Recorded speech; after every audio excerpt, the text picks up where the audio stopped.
It's that time of year again. Everyone knows that the holidays can become overwhelming quickly, so the sooner that you get things done, the better. For both shoppers and businesses, the best time to score great deals during the holidays is Black Friday and Cyber Monday weekend. And that's why you need Shopify. Shopify is the commerce platform behind millions of businesses around the world and 10% of all e-commerce in the U.S., from household names like Allbirds and Cowboy e-bikes to entrepreneurs who will be participating in their very first Black Friday or Cyber Monday this year. Shopify has everything you need to succeed from start to finish. First, Shopify's marketing tools help push your brand to the forefront of the chaos, no matter what platform your customers are on. Then, Shopify helps draw customers in with the ease of a convenient checkout with Shop Pay, Shopify's expedited checkout that saves customers information and reduces hassle. The best part? Shop Pay has been proven to boost conversions, meaning you see less abandoned carts and more profits. You can also stress less knowing that Shopify's award-winning customer support team is on standby 24/7 to help with any issues that arise, allowing you to get back to business as fast as possible. This Black Friday, join thousands of new entrepreneurs hearing for the first time with Shopify. Sign up for your free trial today at shopify.com/income. That's shopify.com/income. Go to shopify.com/income and make this Black Friday one to remember. This episode is brought to you by Cars.com. On Cars.com, you can shop over 2 million cars. That means over 2 million new car possibilities, like making space for your growing family, becoming the type of person who takes spontaneous weekend camping trips, or upgrading your commute. Wherever life takes you next, or whoever you're looking to be, there's a car for that on Cars.com. Visit Cars.com to discover your next possibility.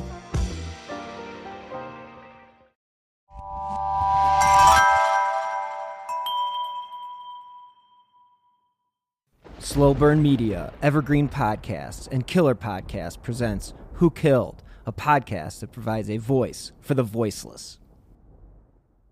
It's been more than 4 decades in the making. Police have a man in custody, this in connection to a cold case dating all the way back to the 70s. WBRE, WIOU Eyewitness News reporter Nicole Rogers live in Carbon County tonight with new details on how investigators solved the mystery. Nicole?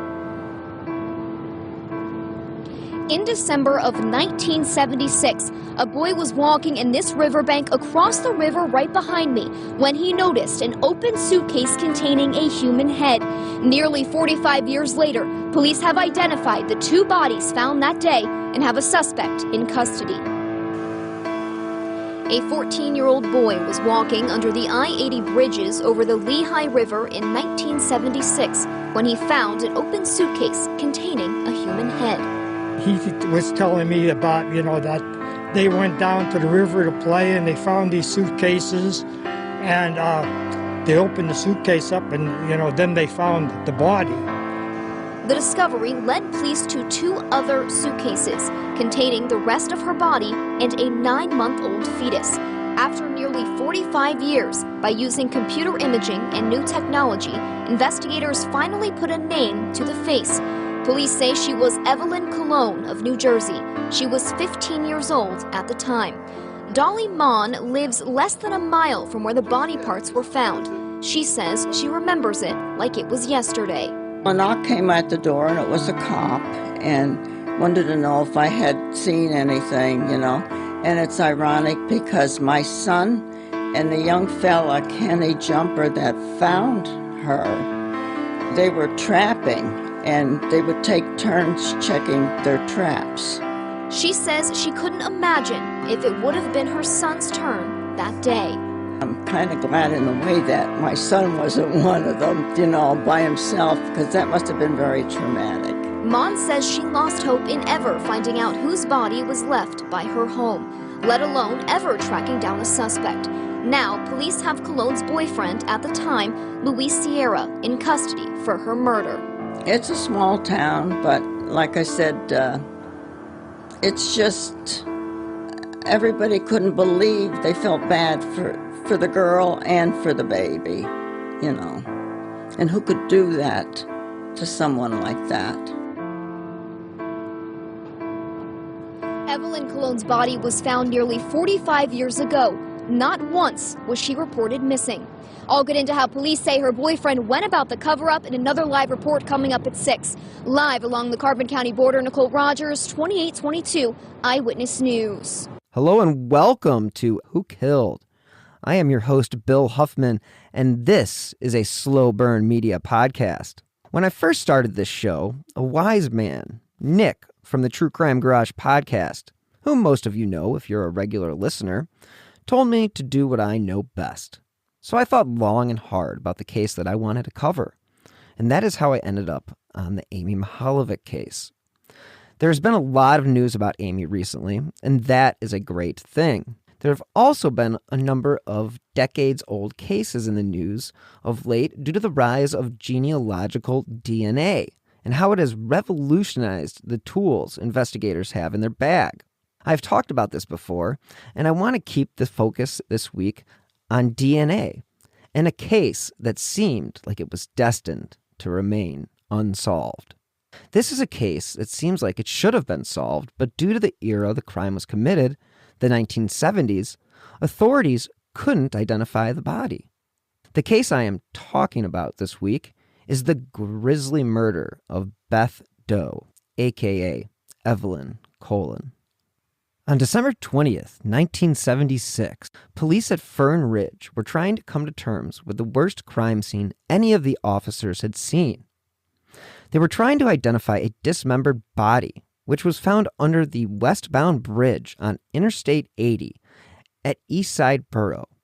The body and a female fetus were found at about 4:30 p.m. by Kenneth Jumper Jr., who was 14 and was from Whitehaven. He had been playing in the area. Now, the youth found the head and several parts of the body lying near some rocks. The fetus was lying about 10 feet to the east in the grass and weeds. Police said the body and 3 suitcases containing various body parts may have been thrown over the side of the bridge. The impact could have broken open one of the suitcases containing the head and several unidentified parts. In what is one of the most severe cases of overkill I've come across, the body had the nose and ears cut off, including the head. In what sounds like an extremely personal attack, the breasts were cut from her chest. Police told reporters they could not identify the body until an examination was made by a forensic pathologist.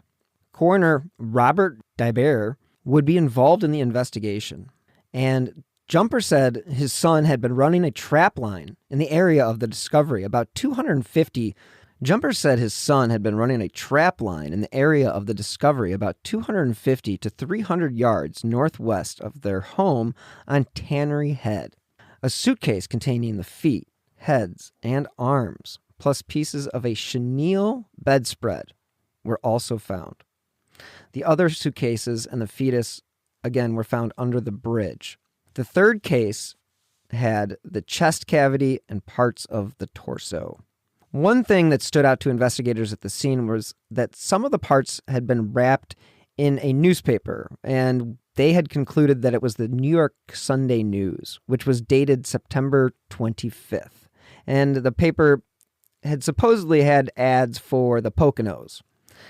Now, when the body was discovered, the victim was carrying a 9-month female fetus. She had been sexually assaulted and strangled, and there was a gunshot wound in the neck. And again, there was no identity. Now, in a sickening twist, which if you haven't thought this is sick enough, police never found her nose, breasts, and ears. And I don't even want to imagine that this was some sort of trophy for this disgusting human being. The parts of her body and that of her unborn daughter had been placed into those 3 suitcases. And again, police believed that the killer had tried to dispose of the body by throwing it off that bridge over the Lehigh River. Again, that's 300 feet.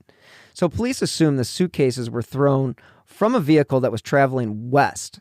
And police speculated that the killer hoped the suitcases would land in the river and the body would never be found. Much to the killer's dismay, he missed, and 2 of the suitcases landed in the woods, 20 feet from the river. The 3rd suitcase nearly made it where he was hoping, and it was found on the riverbank, and this is the suitcase that contained the head and fetus. Now, reports state some of the other evidence collected was foam packaging and possible straw. The crime scene investigators also found a bedspread. Again, the body was removed by authorities and transported in plastic bags to the local hospital for examination. An autopsy was conducted on December 23, 1976, and concluded that the victim was a white woman in her late teens or early 20s. However, the big issue was they couldn't figure out who this woman was. The coroner reported the cause of death was determined to be strangulation, but there is the fact that she had also been shot in the neck. Now, the coroner released details of the body, and they were calling her Beth Doe at this point. And she was between 4'11" and 5'4" tall. She weighed approximately 140 to 150 pounds. Her hair was shoulder length and dark brown, and she had a blood type O. After the body was found, the victim was fingerprinted, her teeth were examined and recorded on a dental chart. Missing persons reports throughout the United States and Canada were compared at the time to the victim, but were excluded. Now, again, this is the 1970s, so just remember, not everything was properly transmitted as far as who knew what about what victim and all that other stuff. There wasn't the internet, let's just say that. And again, the medical examiner also noted that there was a set of numbers that had been written on the victim's body. But they had nothing to work with other than this body, and unfortunately, the investigation never really took off. I mean, they went and followed up on the newspaper stuff that they thought could have led them to New Jersey, and that's pretty much where it died. And no pun intended there, apologies. But again, these were all the factors that played against them. Now, Bill Landauer of The Morning Call wrote about the case of Beth Doe. Now, he writes, in the early 90s, when Tom McAndrew joined the state police, the older cops told him about Beth Doe. Her case had been tough, as horrific as it was impossible. Nothing they could find led to who Beth Doe was. She'd literally fallen onto Carbon County soil from the sky. In 1976, so far as they could tell, someone had thrown her mangled corpse off the Interstate 80 bridge. Landauer goes on to say, solving a murder is hard enough when you don't know the killer's name. But when you don't know the victim's name, decades can pile up. Nearly 40 years later, Beth Doe is McAndrew's case. Her story, her killer, and her name are still outside of his grasp. But thanks to new technology, the cold case investigator could be closer than ever before. Landauer goes on to state that recently an anthropology professor from the University of South Florida had performed isotope testing on a tissue sample from Beth Doe's 38-year-old corpse. The new process can define the chemical content of water a murder victim ingested and then match the chemicals to a specific location. More technology, as things progress every year, every month actually, things improve. Again, there was writing on her body, and the ink was believed to have been from a pen and was on the left palm of the victim, indicating that she was right-handed. And the writing consisted of the letters WSR and the numbers 4 or 5, followed by 4 or 7. Again, her fingerprints were submitted to the FBI, but they did not match anyone in national databases. Again, the 70s. When she remained unidentified, a sketch was made and the public was asked for assistance. Landauer goes on to state that this did lead to some solid leads, and information about the case was subsequently published across the country to generate more leads. As I mentioned before, the body was buried in 1983, but in 2007, they had her body exhumed, and this was to obtain additional forensic evidence and to create a new facial reconstruction. The National Center for Missing and Exploited Children released 2 reconstructions. The latest was in May 2015, and this was according to Landauer's article. Investigators remained optimistic about identifying the remains and solving her murder. Familial DNA eventually led investigators, or Louis Colon Jr., Evelyn Colon's nephew. Now, Beth Doe did have some distinguishing characteristics, and those were a small circular mole above the left eye, and she had another mole on her left cheek. Now, she also had a 6-inch scar on her left leg, just above the heel. The coroner had determined that she had never suffered previous fractures. In regards to her ethnicity, she may have been Mediterranean heritage, and her estimated time of death was probably 24 hours before she was found. And again, Landauer writes that on December 20th, a 14-year-old boy found the body near the borough of Whitehaven. He says Whitehaven is a place with just a handful of homes, a hardware store, and a few bars near Lehigh Gorge State Park, and few people there remember much about the Beth Doe story. Landauer wrote the location is off of I-80, roughly 20 miles west of the highway's intersection with Route 33 and one of dozens of similar hamlets the expressway encounters as it shoots across Pennsylvania. Landauer says every day thousands of cars roar past Whitehaven over the Lehigh River, suspended on a bridge 300 feet high, held up by concrete supports. The boy made his grisly discovery near one of the bridge supports on the Carbon County side of the river. Someone traveling west on the interstate had tossed the 3 suitcases over the edge of the bridge, presumably aiming for the water below. We've discussed this before. And again, as mentioned, the impact had broken open 2 of the suitcases. The one unopened suitcase contained her arms and her legs. Now, according to the NCMEC, the female was in her 3rd trimester and her fetus, a girl, had been removed from her body and was found with her in one of the suitcases. That's just too much. In 1983, Carbon County officials buried her near the borough of Weatherly in Lorrytown Road Cemetery, hidden at the center of the row upon row of evergreen trees that make up a Christmas tree farm. And again, she was buried in the county's Potter's Field, which Landauer says is a place where people are buried when their families cannot afford a funeral, or in Beth Doe's case, when no family can be found. White crosses mark each grave. He says flowers often adorn Beth Doe's grave, and long before officials had laid Beth Doe to rest, her case had gone cold.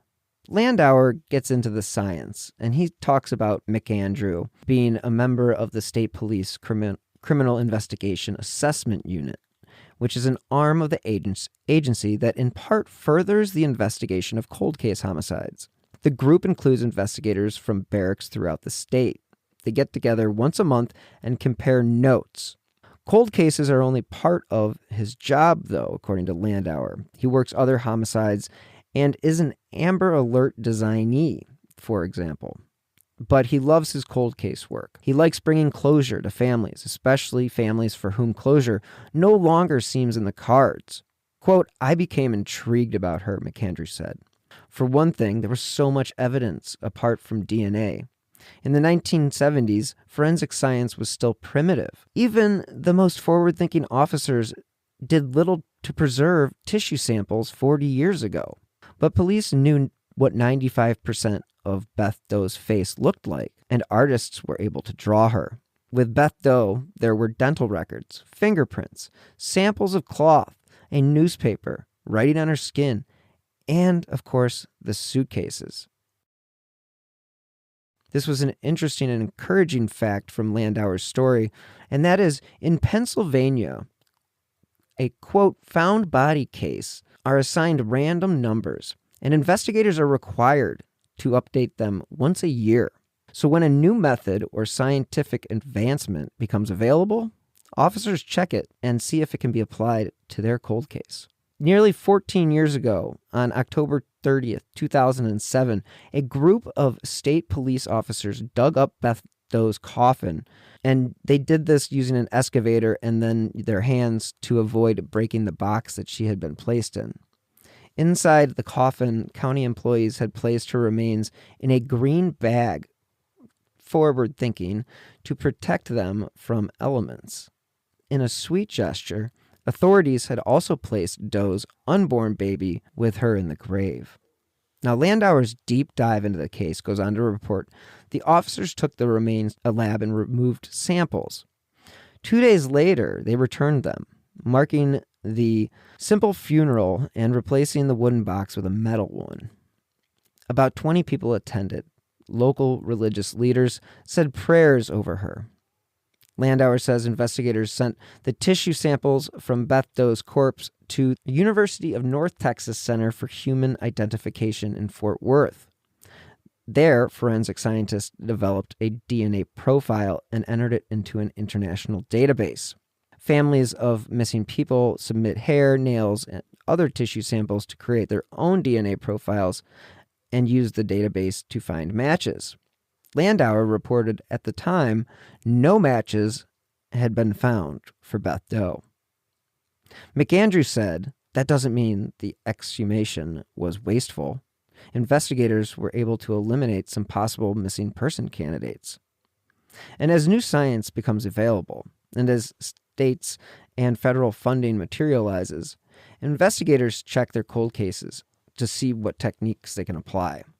And again, Landauer really goes deep into this case.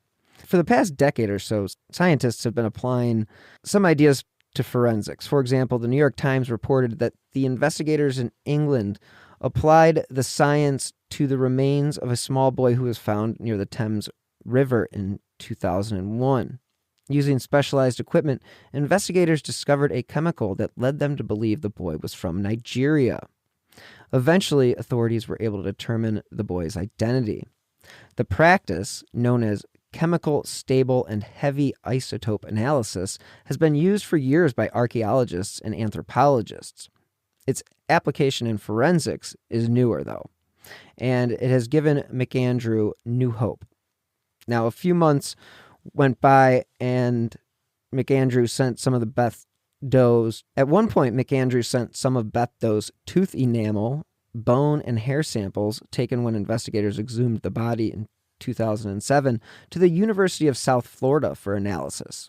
The university recently presented McAndrew with the first new information about the Beth Doe case in decades. Landauer says if the findings are correct, Beth Doe was born and spent her early childhood in Western or Central Europe. She moved to the United States as a child or a teenager. She spent at least 5 to 10 years in the United States before her murder. She also most likely became pregnant in this country, and she probably lived in the Southeast, possibly somewhere in eastern Tennessee. McAndrew goes on to state that the science is inexact, and when you do find out what happened to Beth Doe and who she really was, you will realize that the science truly is, you can't always rely on it. I mean, it sounds very interesting, especially with this particular test that they did, but when you find out where she was actually from, you find out that this particular test did not lead them in a direction that really was going to help them solve this case. As I said, McAndrew and his fellow officers were using the latest of evidence in hoping to solve this case, but of course things didn't happen as quickly as McAndrew had hoped for. Unfortunately for McAndrew, things didn't happen as quickly as he had hoped for.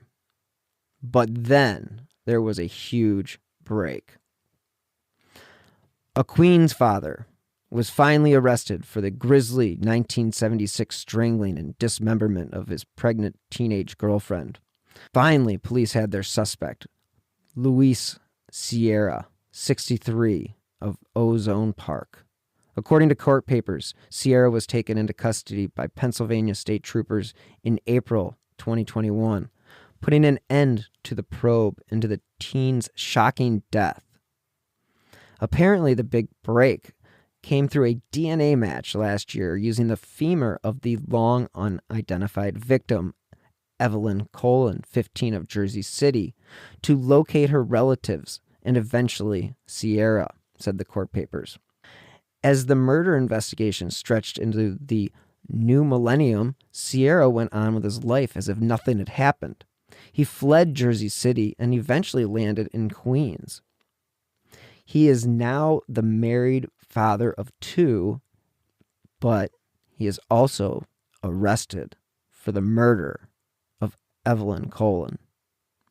Now, in 2014, I mentioned that authorities had sent tooth enamel, bone, and hair samples to the University of South Florida, where the testing had determined the unidentified woman could have been of a native Western or Central Europe.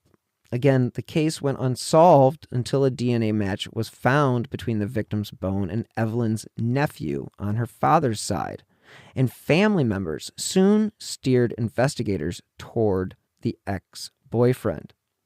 The affidavit reported the victim's sister recalled how Evelyn told her mother back in 1976 that, quote, if anything happened to her, Sierra was likely involved. For the next 44 years, the slain woman was known only as Beth Doe and buried in a grave alongside her unborn child.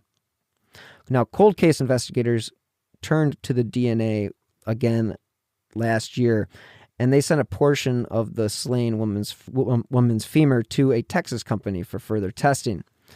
And when the company uploaded the genetic profile into the public genealogy database, they finally got a hit. Luis Colon Jr. told CNN he had used a DNA testing kit to learn more about his heritage, and that finding his aunt or her children was always in the back of his mind. He even took multiple tests from a variety of services. What happened next is not anything he could have imagined. It was in early March of this year when he got the phone call he was hoping for, but wasn't sure would come. He was then asked if he had any relatives who were missing. Colon confirmed that his father's pregnant sister had vanished in 1976, around the same time that Beth Doe was discovered.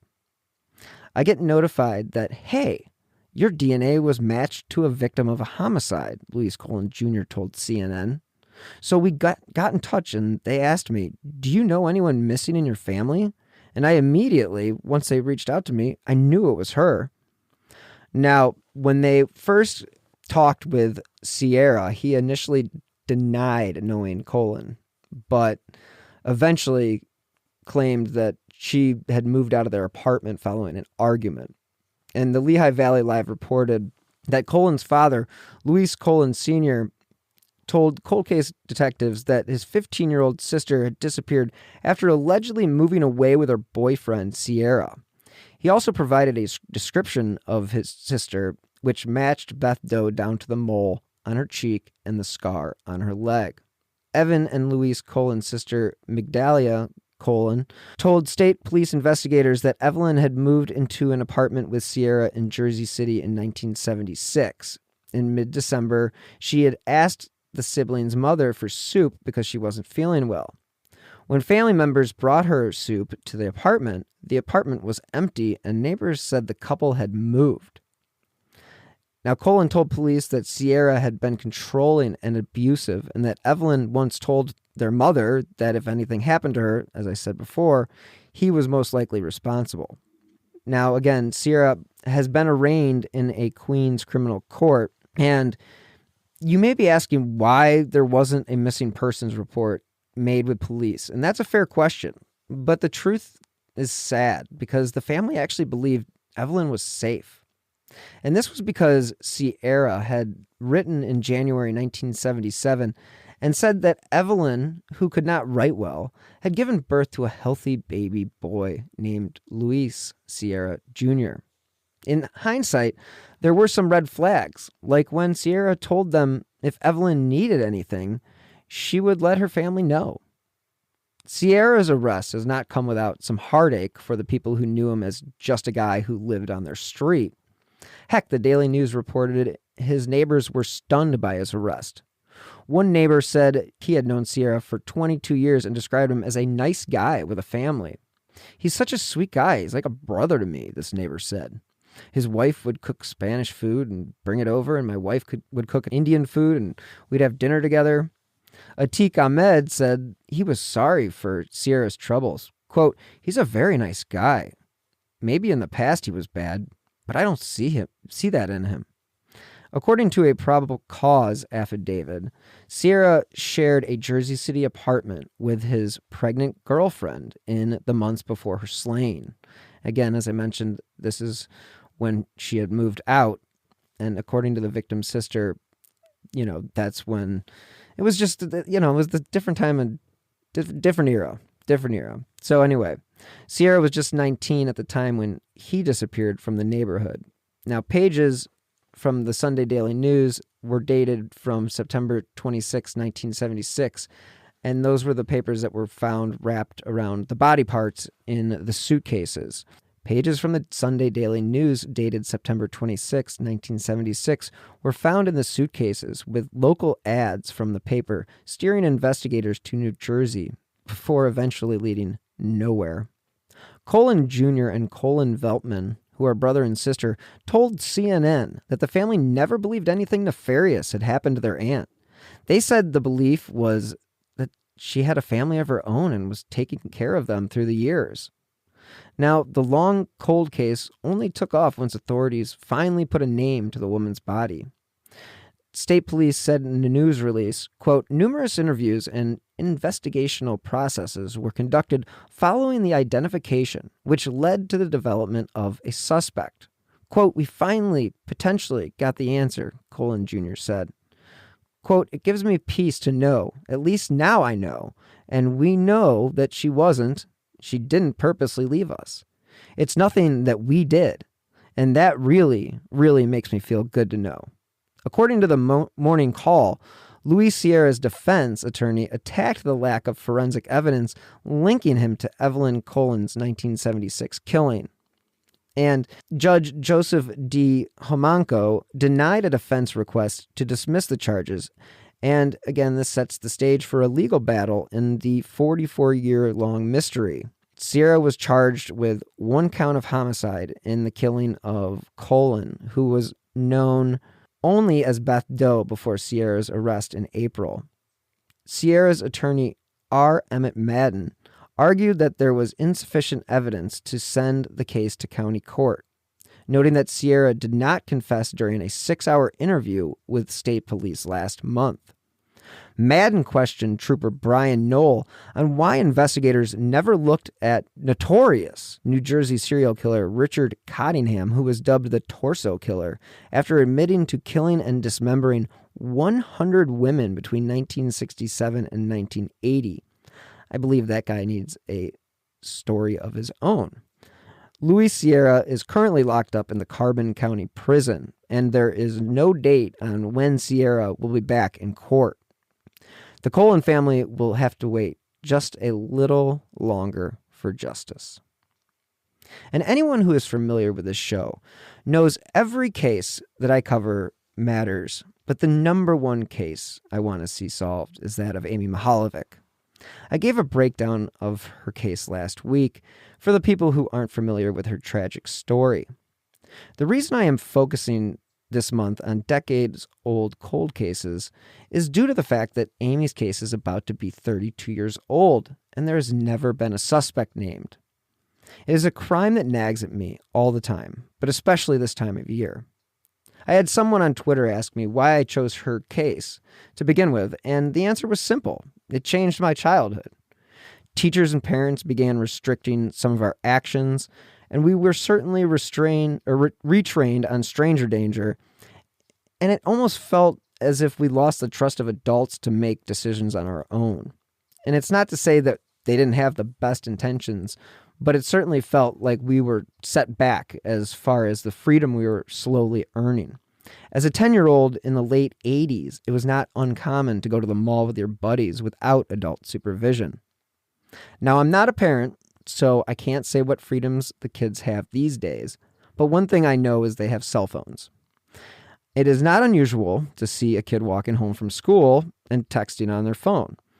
I'm not sure at what age a phone is necessary, that's not my call, but they are at least carrying around little tracking devices.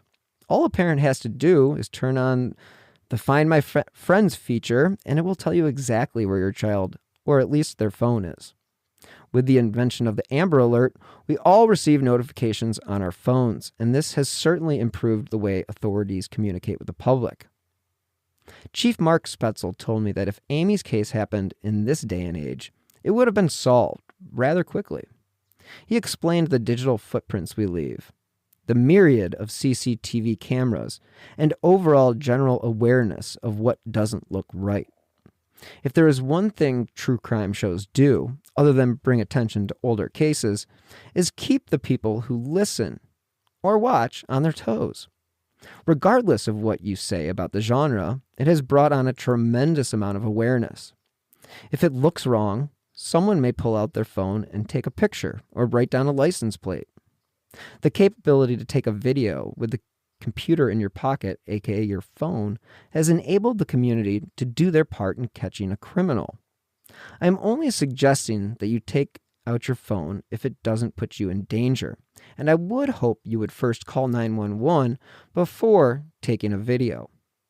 But as we've seen in the cases of Eric Garner, George Floyd, Ahmaud Arbery, and the videos taken by onlooking bystanders have been used to hold these people accountable, at least most of these people. So my PSA for the week is to be aware of your surroundings, and if you see something that doesn't look quite right, please take note, and hey, take a video if you can. You never know what those 30 seconds or 8 minutes of video can do. I will always say to people who have filmed some of these incidents, have a tremendous amount of courage, because in most cases, there are law enforcement officials telling you to stop. It takes a special kind of person to hold their ground when they see an injustice occurring. There are also a lot of problems with everyone having a camera and social media account, because some people choose to shoot the video opposed to calling the police. I'd say to those people, please call the police first, even if it's police brutality you're witnessing. This way you will at least be on record of making the report. Then go ahead and film, but don't make things worse. And so I step off my soapbox for the week. And that's all I have for you. So thank you so much for tuning in. And remember to attend the Walk for Amy on October 27th at Bay Village Middle School. And it marks the 32 years since Amy Mihaljevic was abducted. The walk begins at 5 p.m., and you can find more information on walkforamy.org. Now you can also find new episodes of Who Killed every Friday, wherever you get your favorite podcasts. If you're interested in the Amy Mihaljevic case, I suggest you go back to episode 1, October 27th, 1989. And I do a 16-part series on the case and talk to all the major players. And as always, if you enjoyed this podcast and my other shows, you can help support by using my PayPal username at WilliamHuffman3. Or you can contribute to the show via the Venmo app with my username at Bill-Huffman-3. Every contribution, big or small, helps keep these slow burn podcasts running. Now you can also help support the show by leaving a 5-star review on Apple Podcasts or wherever you listen to your favorite shows. Those 5 stars help keep the important cases I cover, such as the Amy Mihaljevic case, in the spotlight. And if you'd like to stay up to date on the cases that I have covered and any new shows that I have coming in the pipeline, because I know that there are a few, please follow me on Twitter at BillHuffman3. Thank you so much again for listening. And until next time, as always, be healthy and stay safe.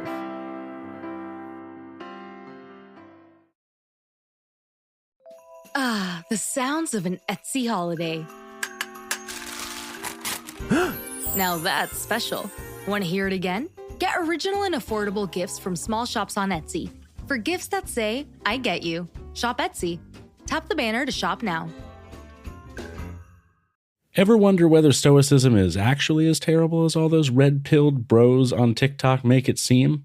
I'm Tanner Campbell, American philosopher of Stoicism and host of the Practical Stoicism podcast, and I'm here to tell you that, thankfully, those bros couldn't tell the difference between their you-know-whats and a hole in the ground, let alone teach anyone anything about any proper philosophy. Stoicism is an ancient Greek virtue ethics philosophy all about developing a morally just character, and you can learn more about it by listening to my podcast, Practical Stoicism. Search for it today in your podcast player of choice and give it a go. I'm certain you'll find it, at the very least, informative.